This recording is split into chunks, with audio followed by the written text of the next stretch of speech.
Hello and welcome to the second installment of the Binding of Isaac guide. 9 months later. Yeah, sorry, a lot has happened in my life, unfortunately. If you're watching this and you are new to Isaac, I recommend you going and watching part 1 first. It has a lot of useful information. It'll really help you if you're a beginner at the game. This is more of a advanced, I guess, intermediary guide, if you would. Oh, and don't worry this time around, the spreadsheet for the Dead God of Progress will be in the description. Check that out. I found it on Reddit. I don't know which account it is, but I will put it on screen if I can figure it out. With that being said, thank you all for watching, and let's start off with something pretty simple to understand. That being the branching paths in the base game and DLC. After defeating Mom's Foot, going to the Womb, and defeating Mom's Heart 11 times, you will unlock the option to enter either a trapdoor or walk into the light. Obligatory Hellbenders reference goes here.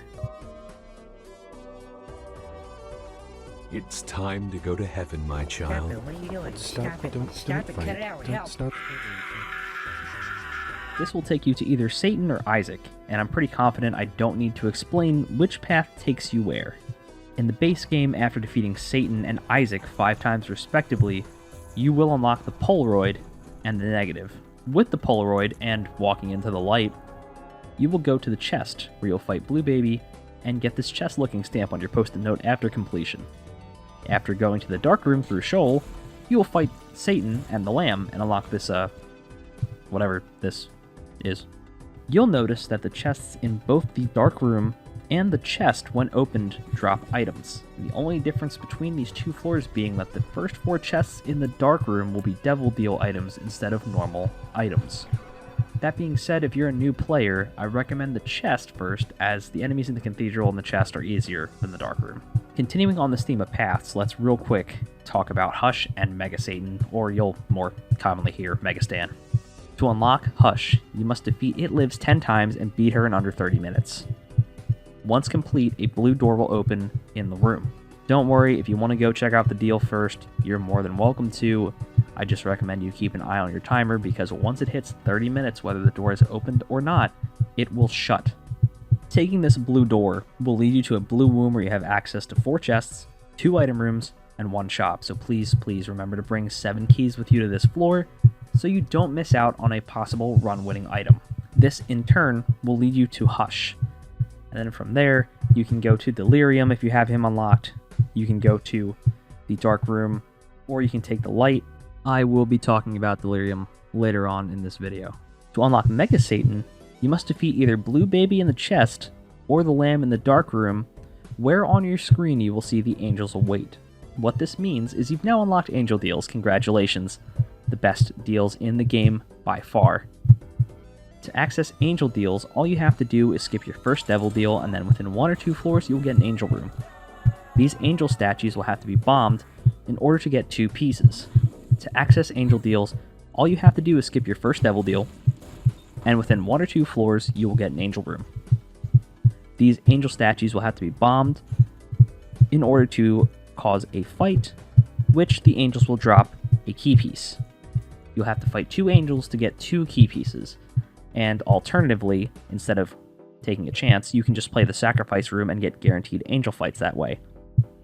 In my previous video, I did go over the reward payout for sacrifice rooms, so feel free to reference it as a guide, or look on the Isaac wiki.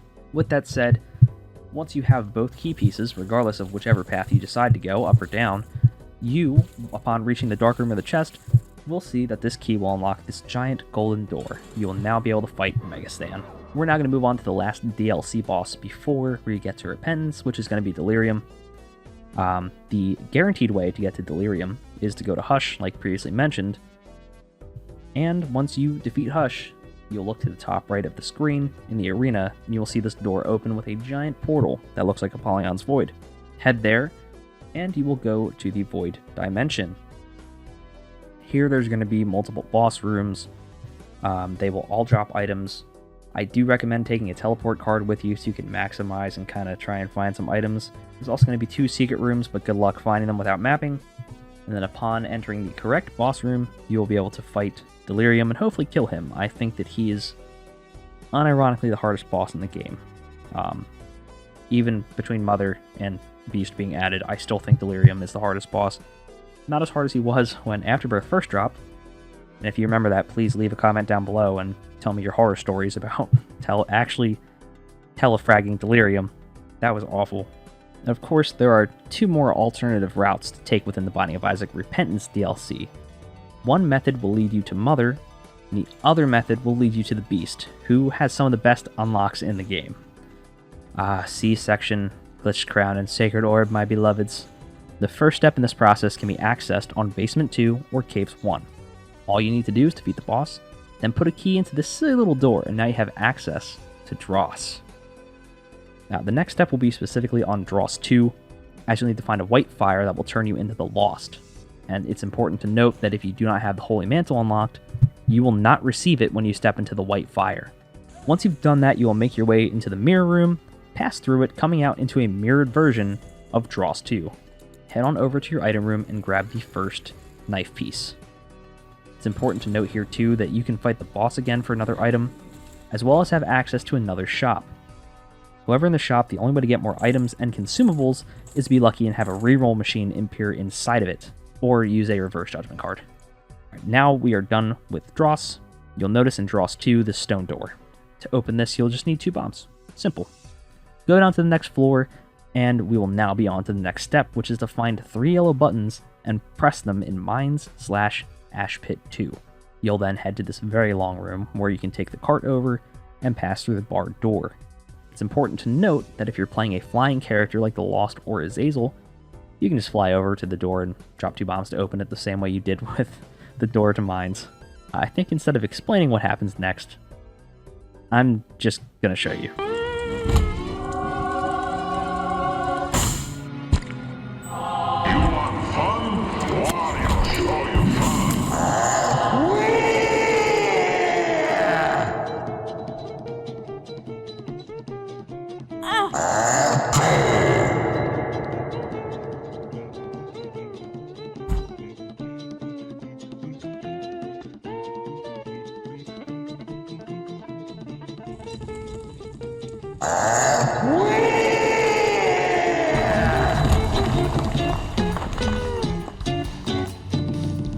Ignore the her being Wario part of this that's not in the base game.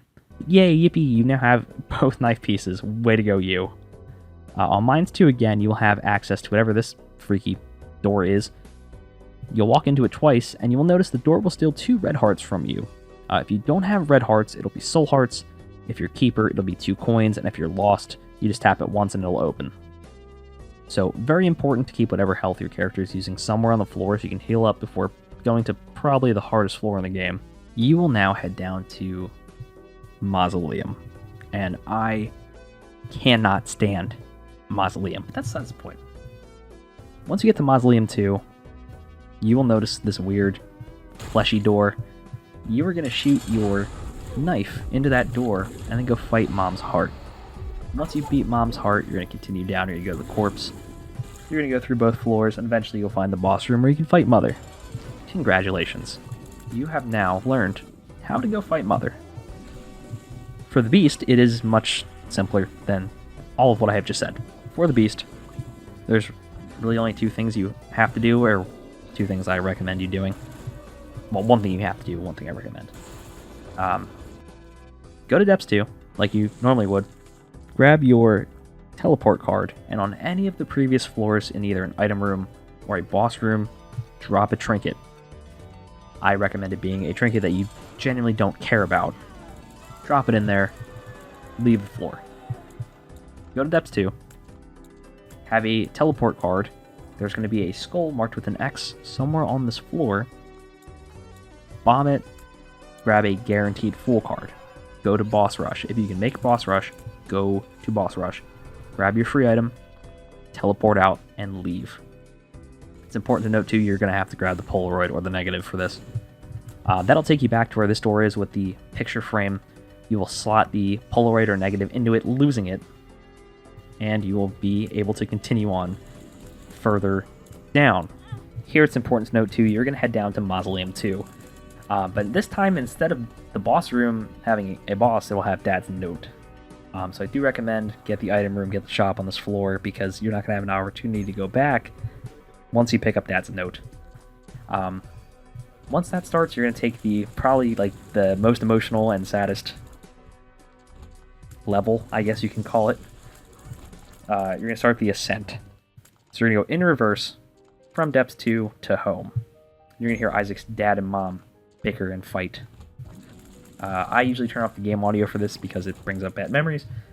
I'm sure others can relate, and I'm sure that's exactly why Edmund did what he did. Eventually, you will reach home. You'll have a bed to rest in. You can find one consumable, and on your way through the ascent, wherever you drop that trinket, you'll now find a cracked key. Take that to home. Walk past the TV, go into the other hallway, and you'll see this red outline on the wall. Using that will unlock a tainted character. It's important to note it will unlock the tainted character that you are playing as. So if you're playing as Eve, you have unlocked Tainted Eve. If you're playing as Eden, you've unlocked Tainted Eden, so on and so forth. After this, there's a free chest with an item. It's a mom item. Also seeing the red key spawn here. If it's your first time in home, it'll always be the red key, which will guarantee a tainted character unlock. So I highly advise you to keep one key, open it. After you've done that, after you have unlocked your tainted character, go sleep in mom's bed. Once you wake up, you will initiate the dogma fight. After hopefully defeating the DPS check that is dogma, you will then be able to fight the beast. That is every boss path in the Binding of Isaac, including all DLCs. I'm sure you've heard the term Quality 4 and seen Isaac dance to the specialist music from Persona 4 before here on YouTube. If you're wondering what streamers and YouTubers are referring to, it is item quality. Every item in the Binding of Isaac has a quality to it, and in rough terms, denotes how rare or how good an item is. The lowest quality being 0, and the highest being 4. Of course, there's exceptions to every rule. Items such as Rock Bottom and Infestation 2, while being incredible, are quality 3. This is actually a good thing, as the higher quality of the item, the rarer it is. Of course, like I recommended in part 1 of the series, I highly suggest new players use every item in the game and figure out what works for them, what they like, and experience the synergies in the game and form their own opinions on items. Of course, if you want my awful, terrible opinions on the Binding of Isaac, let me know in the comments. On the topic of items, we have transformations. Transformations happen when you touch 3 items of a certain category, such as the Guppy transformation, for example. When you pick up and put down 3 Guppy items, such as Guppy's paw, head, and take Guppy's tail, you will be granted the Guppy transformation, being given flight and the ability to spawn flies when shooting tears.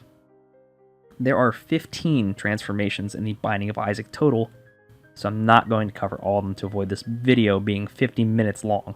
All that's needed to know is 2 transformations, being Guppy and Beelzebub, are base game, and the remaining 13 will be locked behind the DLCs. Some of them are not as good as others.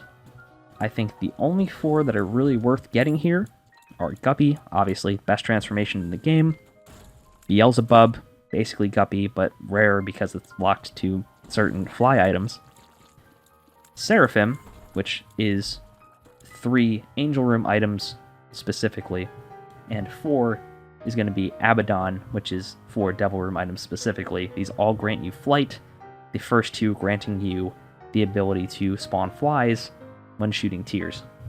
That's really all I have for part 2. In part 3, I kind of want to explain some game mechanics, such as like why flight is so important, why Azazel's broken. I want to go over some essential mods, such as the external item description. And if anyone has any other suggestions, I know I've said a couple times to leave comments down below, but please do. I'm here as a resource to help. I know I'm not like a super professional Isaac player like Mattman or another Matt or Sinvicta. God knows why he is, but point aside, I am here to help. I'm a small YouTuber. I can kind of get to the comments and like actually communicate with people. That's really all I have for this part of the guide. If you guys want to catch me live streaming, I am going to start that in May once I get my new apartment. hope to see y'all there. Hopefully this helped. If it has, or you've learned something, please leave a like. It does help me out, helps the channel out. It motivates me to make more videos for you guys. Have an excellent, wonderful day, and I hope to see you again soon.